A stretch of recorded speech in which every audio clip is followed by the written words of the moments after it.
pouvoir politique utilise les mosquées comme un relais pour une propagande, ma réponse est je le déplore comme citoyen, tout simplement. Ça rappelle Napoléon quand il disait où sont mes évêques, mes préfets et mes gendarmes. On en est dans la même configuration quasiment 2 siècles plus tard. Alors maintenant, si vous m'interrogez pour vous donner tout comme citoyen, rien d'autre, ayant à cœur la prospérité du peuple marocain et son épanouissement et son émancipation.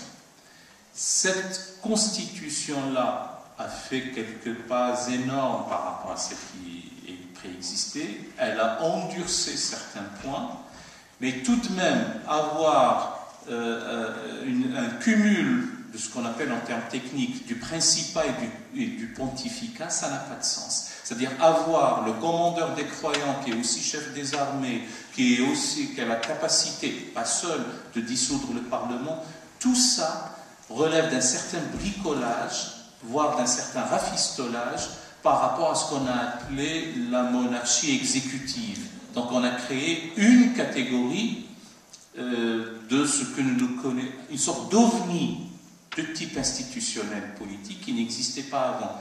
Mais je ne suis pas marocain, je respecte la souveraineté de l'État et du peuple marocain qui a voté, mais à mon avis, il manquait peut-être une certaine maturation politique pour comprendre, et qu'il est de l'intérêt à la fois de la tradition monarchique, et qui existait là, qui est multiséculaire.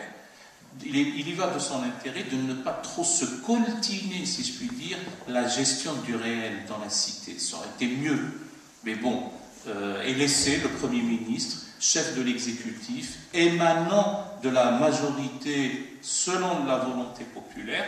Là, de mon point de vue, c'est une chose moderne, formidable pour le peuple marocain. Ils ont raté le coche, mais peut-être que cette constitution-là est encore perfectible et on pourra l'amender plus tard.